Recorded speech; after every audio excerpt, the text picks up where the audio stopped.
Olá, sejam todos muito bem-vindos ao Entrando no Clima, um podcast quente como as mudanças climáticas. Chegamos ao 20º episódio desse podcast, uma realização do site O Eco de jornalismo ambiental que te informa sobre as negociações climáticas e traz informações e entrevistas embasadas sobre os impactos das mudanças climáticas na nossa vida.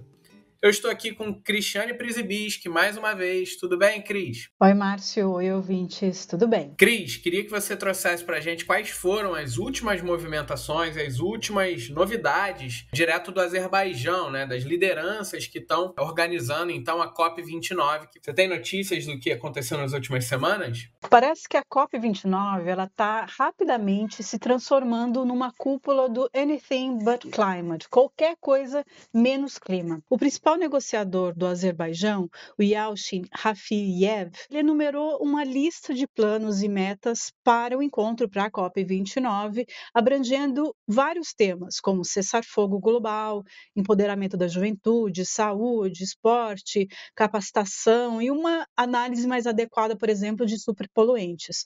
Mas não houve qualquer menção ao elefante branco na sala, Márcio, que é a redução dos combustíveis fósseis, que foi um consenso que saiu da COP, que definiu que a gente tinha que criar um caminho para a eliminação do carvão, do petróleo e do gás. Então, não houve qualquer menção a essa redução e como seria feito esse caminho. E é claro, Márcio, que não falar da principal causa do aquecimento global é motivo de muita preocupação, especialmente considerando que 2024 está previsto para ser o ano mais quente já registrado na história. É importante a gente lembrar que no final de junho, mais de 1.300 pessoas morreram durante a peregrinação anual à Meca, que é chamada de Hajj, porque os fiéis tiveram que enfrentar uma sensação térmica de 50 graus. E aqui no Brasil também é importante lembrar que as enchentes lá no sul do país causaram cerca de 180 mortes, Márcio. Apesar dele não ter, do negociador-chefe do Azerbaijão, não ter falado sobre essa redução gradual dos combustíveis fósseis, parece que o que ele quer trazer, né, de mais importante para a COP29 parece ser um cessar-fogo global de 4 semanas, Márcio. Ele está tentando propor que seja durante a COP, seja feita esse cessar-fogo global nos moldes do que é a trégua olímpica. Mas a gente, até o momento, está com 45 conflitos armados ocorrendo apenas na região do mundo árabe e no norte da África. O que é, então, ele falar de um cessar-fogo é bastante ambicioso. Internacionalmente, essa posição dele tem sido vista com cautela, porque, devido à complexidade do tema e do problema, né, o argumento é que era melhor que ele se focasse no principal tema da COP, que é o clima, né? Bom, mas se a paz é ainda uma coisa utópica a ser discutido, parece que o dinheiro também é, Márcio. É importante a gente lembrar que em junho tivemos uma pré-COP em Bonn, na Alemanha, e os resultados dessa pré-COP não foram o que era sido esperado, né? Porque o principal tema que vai ser discutido na COP29 do Azerbaijão é o financiamento climático, e essa pré-COP não trouxe nenhum resultado complexo para isso, né? Mas independente desse fracasso, né, da Alemanha, né, desse encontro na Alemanha, vários atores internacionais, negociadores, estão trabalhando com múltiplas fontes de receita, porque a meta seria alcançar 2,4 trilhões que seriam necessários até 2030 para cumprir o Acordo de Paris, né, para que se consiga manter o aquecimento global em 1,5 graus. Então, assim, muito trabalho pela frente, Márcio, muitos temas muito complexos, né? O Azerbaijão ele está ali no meio de uma zona de conflito, inclusive o norte do país faz divisa com a Rússia. Vai ser uma COP que vai ser permeada, infelizmente, por essas outras questões. A gente vai ter que verificar se essas outras questões não vão se sobrepor ao tema principal da COP, que é a luta contra as mudanças climáticas. Nossa, Cris, muitas notícias ruins, né? Ou de poucos avanços, mas eu acho que vale vale a pena a gente lembrar para o nosso ouvinte, lembrar para nós mesmos, que as negociações climáticas elas são a melhor ferramenta que a gente tem para o envolvimento global, para o envolvimento político, para o envolvimento empresarial, para a ação contra as mudanças climáticas. É claro que a gente vê ela evoluindo a passos lentos, muitas vezes permeadas por temas que não deveriam ser protagonistas, como você está trazendo aqui, né? Ou os temas que deveriam protagonizar as conferências não estarem sendo pautados. Mas é importante, então, a gente ter em mente que esses encontros ainda são essenciais e trazem, sim, avanços dentro do debate, dentro das ações contra as mudanças climáticas, não é? Com certeza, Márcio. Acho que esses percalços no caminho, essas dificuldades, elas são inerentes ao processo de negociação internacional de um tema tão complexo como esse. É como a gente fala, né? Para assuntos complexos não existem soluções fáceis. E, como você disse, é importante e cada vez mais a gente tem visto a participação não só da sociedade civil, de maior preocupação e maior participação de todos os atores da sociedade nesses espaços de negociação. E isso é super importante, de fato, para se fazer uma pressão e conseguir cada vez mais resultados positivos nesse sentido.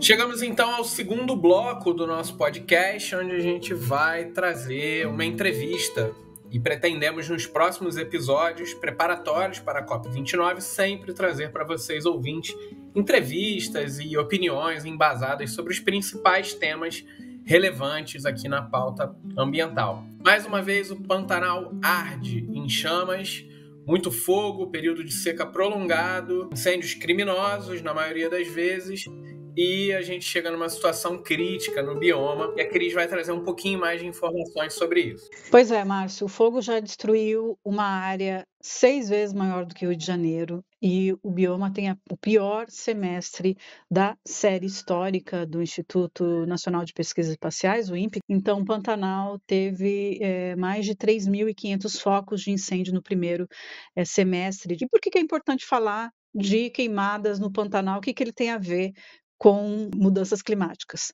Tem tudo a ver, porque no Brasil a principal fonte de emissão de gases de efeito estufa são as mudanças no uso do solo, o que inclui desmatamento e queimadas. Então, se a gente tem um período de maior queimada em algum bioma, é claro que isso vai interferir na quantidade de emissões que o país vai ter no final daquele ano. E para falar sobre o assunto, a gente convidou o Gustavo Figueroa, que é biólogo, é diretor da SOS Pantanal, e ele trouxe para a gente algumas informações a mais e como esse fogo no Pantanal se relaciona com as conferências do clima e as discussões sobre mudanças climáticas. Márcio. Obrigado, Cris. Vamos ouvir então a entrevista com o Gustavo Figueroa. Gustavo, eu queria te perguntar, começando assim, a gente está vendo esse ano um Pantanal muito mais seco e com acúmulo de matéria orgânica que tem contribuído para a situação dos incêndios no Pantanal, né? Mas, segundo o que se sabe, a maioria dos focos foi provocado pela ação humana. Então, como que é essa questão aí no Pantanal? Como que é a questão do fogo no Pantanal? As pessoas aí, não, né, quem costuma colocar fogo por diversos motivos, não tem consciência de que esse ano seria um ano mais seco, que poderia ter essa situação de agravamento? O que a gente tem visto, pelo menos nesse ano, a concentração dos focos está muito grande na região de Corumbá, e muitos deles se iniciaram próximo das beiras dos rios, né, do Rio Paraguai-Mirim, da própria cidade de Corumbá, que são regiões sabidamente habitadas, né, onde as populações usam o fogo tradicionalmente nas suas atividades, seja para coletar mel, coletar isca, para queimar lixo, enfim. Então, são atividades, né, que são utilizadas corriqueiramente, mas nesse cenário de seca extrema, é muito perigoso, né? Qualquer fagulha, qualquer chama pode se alastrar rapidamente, e aí qualquer uma dessas atividades que são tradicionalmente utilizadas se tornam muito perigosas, né? E como é que está a situação? Aumentou o número de brigadistas, anunciou recentemente 100 milhões para combate aos incêndios. Eu queria saber dos dois lados, como que está essa situação da parte dos brigadistas, se tem sido um combate muito difícil, e como que a população tem visto o que está acontecendo hoje em dia lá no Pantanal? Esse ano a gente viu uma resposta rápida, né? Mais rápida. Claro que sempre poderia ter sido antes, a gente sempre tem a melhorar, mas pelo menos não precisou chegar num número alarmante de mais de 1 milhão de hectares, né? 1,5 milhão de hectares, de diversos focos espalhados pelo Pantanal para mobilização dessa ajuda que está vindo. Então tem um efetivo grande agora que chegou no Pantanal e a gente tem que acompanhar pelos próximos dias agora para ver se esse efetivo está conseguindo dar conta de segurar o avanço do fogo. É extremamente necessário, né? Essa mobilização e essa atenção que o poder público, né? Não só o governo estadual, mas o governo federal também deram, assim como a própria mídia em geral começou a cobrir bastante. Mas e a população? Porque assim, tem as pessoas que são afetadas pela fumaça, né? Corumbá está vivendo isso muito gravemente. Como que fica o sentimento da população local em relação ao fogo? Pelo que eu tenho conversado, pelo que eu tenho visto, a população está bem cansada também, né? A população de Corumbá, principalmente, eles sofrem demais com os incêndios, é uma fumaça constante pela cidade. Então, todas as atividades diárias, as pessoas têm que mudar a rotina, evitam sair das suas casas para respirar menos fumaça, mas é impossível, né? Elas acabam respirando de qualquer jeito, mesmo dentro de casa, com o ar-condicionado ligado, esse ar manda fumaça para dentro. A população, por um lado, né, tá muito cansada, e por outro lado, a gente vê que as pessoas continuam vivendo a vida delas, né? É difícil também a gente imaginar que elas vão parar a vida toda vez que está pegando fogo no Pantanal. Isso está recorrente, porque realmente não tem muito o que elas fazerem ali, né? Elas estão convivendo com aquilo todo ano, pelo que eu percebo. Mesmo não morando lá, não passo muito tempo lá, mas o tempo que eu estive lá com as pessoas que eu conversei, eu tenho essa impressão de um sentimento duplo ali. As pessoas se preocupam, elas ficam muito preocupadas, muito tristes, né? De ver o Pantanal pegando fogo, mas ao mesmo tempo a vida delas está correndo ali. Eu queria te perguntar em relação a expectativas para esse ano, né? Assim, a gente teve um fogo muito severo no 2020, que a gente lembra, né, o quanto foi destrutivo para o bioma, e esse ano os indicativos é que a situação está pior do que 2020, né, em relação à estiagem. Como que é? Por outro lado, tem essa coisa que você falou, essa questão que você falou, que teve uma resposta mais rápida, o número de combatentes está maior. Como que está a expectativa de vocês, né? Se fala... Saiu recentemente um estudo da UFRJ falando que mais de 80% de chance de o fogo queimar 2 milhões de hectares. Como que vocês entendem isso? Vocês acham que vai ser de novo uma repetição de 2020? Eu não sei se vai ser igual 2020. 2020 foi realmente um episódio fora da curva. E a gente se assustou muito nesse primeiro semestre, porque os números, comparativamente, estavam piores do que 2020. Em números totais, claro, ainda está longe, mas a gente ainda tem mais 6 meses pela frente aí, né, de muita seca, provavelmente. Boa parte deles de muita seca. Então, o auge da seca deve chegar lá para agosto, setembro. Então, a preocupação ainda é muito grande. A gente acredita que realmente esse número deve passar de 1,5 milhão de hectares tranquilamente. Mas, por outro lado, a gente tem visto uma mobilização do poder público maior. Resta saber se essa mobilização vai dar conta, né? Vai segurar realmente as linhas de fogo e se ela vai durar por bastante tempo. Não adianta também a gente investir muita força agora e depois desmobilizar, e aí a gente vê que o incêndio volta em grandes proporções. Para apagar de vez, eu não acho que pode ter todas as pessoas do mundo ali ajudando, que para apagar de vez, eu acho que só a chuva mesmo. O Pantanal tem uma particularidade daquele fogo de turfa. Tem muita matéria orgânica concentrada, né, debaixo do solo. Esse fogo ele vai correndo por debaixo do solo, ele pode ficar meses ali, né, silencioso e depois ressurgir lá na frente. Então é um trabalho de monitoramento até o fim do ano. E eu espero que o efetivo, se não esse efetivo todo, se conseguir controlar uma boa parte dos incêndios, mas que uma boa parte desse efetivo fique para fazer o rescaldo. A previsão do clima, né, se a gente basear no estudo da UFRJ, que o LASA publicou, é baseada apenas nas condições meteorológicas, e as condições meteorológicas para esse ano estão muito críticas. Um clima muito seco, tem previsões de ondas de calor nos próximos meses, né? E a gente já vê, né, que tem diversos focos espalhados aí, principalmente na região de Corumbá, que estão avançando. Então resta a gente saber se o fator humano vai ser suficiente. Nem digo só o combate do poder público, né, da sociedade civil. As pessoas, né, que têm causado esses incêndios, elas vão parar de colocar fogo. É um jogo de xadrez muito complicado ali, que tem várias peças que uma influi direto na outra, né? Como que fica o trabalho da organização que você atua, né, nesses momentos de crise? É um trabalho quase incansável, né? Eu tô há há quase 20 dias trabalhando todos os dias, né, de segunda a segunda. Passei 16 dias em campo, alguns deles no combate, né, acompanhando brigadas lá na Serra da Molar, e outros a gente atua como uma sala de situação aqui. A gente está acompanhando todos os dias, né, os boletins meteorológicos. Então, nesse momento que a gente está gravando, o nosso diretor executivo, Leonardo Gomes, ele está em Corumbá. Muitas autoridades estão lá reunidas falando sobre fogo, vão fazer um sobrevoo, enfim. Então a gente está presente, por mais que a gente não esteja na linha do fogo, a gente está presente o tempo todo. Nossa pauta virou completamente focada, né, para os incêndios. A gente sabe que o maior problema das emissões são as mudanças de uso do solo, né? O que se faz com o nosso solo.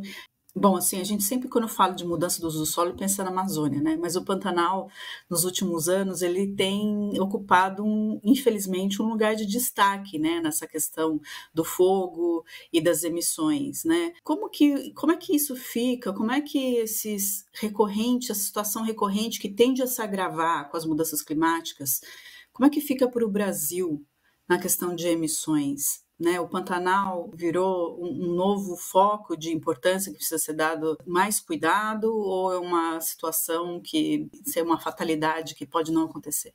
Não, com certeza não é uma fatalidade, né? Isso já é sabido que o Pantanal está secando, cada vez mais o Pantanal tem ficado mais seco, e o Pantanal é um grande estocador de carbono, né? O Pantanal, por ser uma área úmida, tem uma relevância importantíssima no estoque de carbono, e aí quando esse fogo passa repetidamente, ano após ano, esse carbono que está sendo acumulado, que está sendo sequestrado, e estocado, ele vai para a atmosfera. Os incêndios do Pantanal são um problema que devem ser tratados, né?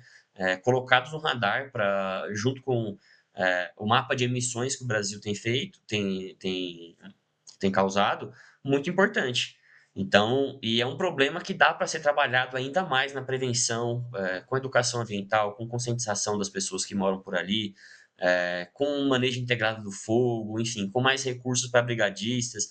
É um problema que dá para ser mitigado se tiver esforço, né, e interesse político para isso. Mas o Pantanal, comparado, ele tem uma facilidade maior de você endereçar esses problemas. O ser humano tem a pegada ali sempre, né? Mais de 95% dos incêndios são causados por ações humanas, sejam intencionais ou não. Acho que é importante dizer isso, né? Quando a gente fala que é fator humano, todo mundo imagina, é criminoso, alguém que tem lá botar fogo para limpar o pasto. Não necessariamente, né? Como eu disse, nesse ano a gente tem visto uma mudança um pouco de cenário dos incêndios que a gente viu nos últimos anos, que os incêndios não começaram, propriamente dito, em áreas com grande concentração de criação de gado, o que é um ponto positivo, porque dá a entender que o produtor está se conscientizando, o produtor também está perdendo com isso. Então, o trabalho de conscientização ele tem que ser com todo mundo. Todo mundo tem o potencial, todo mundo que está ali, com isqueiro na mão, com um fósforo, tem o potencial de começar uma tragédia. Então, o trabalho de educação ambiental, de conscientização, ele tem que ser feito de maneira muito forte, não só pelo Estado, mas pela sociedade civil também, tem que ser em parceria. O problema é que agora o Pantanal está ficando cada vez mais seco e cada vez mais suscetível aos incêndios. Então, tem que haver uma mudança de comportamento humano. Se é o ser humano que é a causa disso, é o ser humano que tem que ser a solução. Acho que é muito importante, né? Tem um PL do Manejo Integrado do Fogo que estava travado no Congresso há mais de um ano, que esse PL ele integra, propõe que legalmente a União, os estados e os municípios ajam de forma integrada para trabalhar na prevenção e no combate dos incêndios. Então isso tem que ser uma política pública, não uma política de governo, porque dependendo do governo que entra ou sai, isso pode mudar. Isso é muito perigoso. Então o combate e a prevenção tem que ser políticas públicas, não políticas de governo. Esse foi mais um episódio do podcast Entrando no Clima. Se você gosta do nosso trabalho, considere nos apoiar em catarse.me/oeco. Você pode também acompanhar nas nossas redes sociais e ler os nossos conteúdos, reportagens, notícias diariamente em oeco.org.br. Esse podcast conta com o apoio do Instituto Clima e Sociedade e a gente se encontra na próxima oportunidade. Até lá!